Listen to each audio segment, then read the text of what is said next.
ഞാൻ ഈ സർക്കാർ വന്നതിന് ശേഷമുള്ള രണ്ടാമത്തെ തമാശയാണിത്. ആദ്യത്തെ തമാശ 14 പ്രാവശ്യം റിക്കവറി നടത്താൻ പോയിട്ട് ഒന്നും ചെയ്യാതെ ഞങ്ങളുടെ സർക്കാർ വന്നതിന്റെ പിറ്റേ ദിവസം റിക്കവറി എറണാകുളത്തെ ഭൂമിയിൽ നടത്തിയപ്പോൾ അതിന് സമരം ചെയ്യാൻ പോയ മന്ത്രിമാരുടേതായിരുന്നു ആദ്യത്തെ തമാശ. ഇത് കേട്ടസി കോളാണ്. എനിക്ക് മുൻപുണ്ടായിരുന്ന ശ്രീ പിണറായി വിജയൻ ഉൾപ്പെടെയുള്ള മുഴുവൻ മുഖ്യമന്ത്രിമാരും അവരുടെ സ്ഥാനമേറ്റ് കഴിഞ്ഞാൽ അവിടെ ആരാണ് പ്രധാനമന്ത്രിയെങ്കിലും പ്രധാനപ്പെട്ട മന്ത്രിമാരെ പോയി കാണുന്നത് കേട്ടസി കോളാണ്.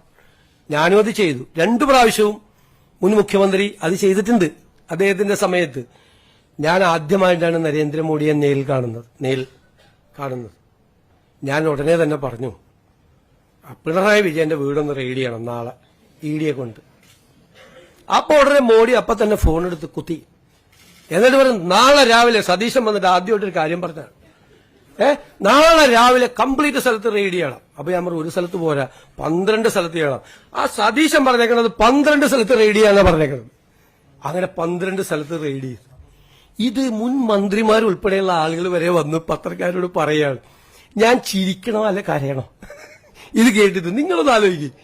നരേന്ദ്രമോദി ആദ്യമായിട്ട് കണ്ട് മുഖ്യമന്ത്രിയായിട്ട് കാണാൻ പോയപ്പോ ഇവിടുത്തെ പ്രതിപക്ഷ നേതാവായിരിക്കുന്ന അദ്ദേഹത്തിന്റെ വീട് റെയ്ഡ് ചെയ്യണമെന്ന് ഞാൻ പിണറായി വിജയൻ ഒന്നും പറയില്ല കേട്ടാ. അദ്ദേഹം അങ്ങനെയൊന്നും പറയില്ല. എനിക്ക് അദ്ദേഹത്തെക്കുറിച്ച് എനിക്കൊരു റേറ്റിംഗ് ഉണ്ട് എന്റെ ഉള്ളിൽ.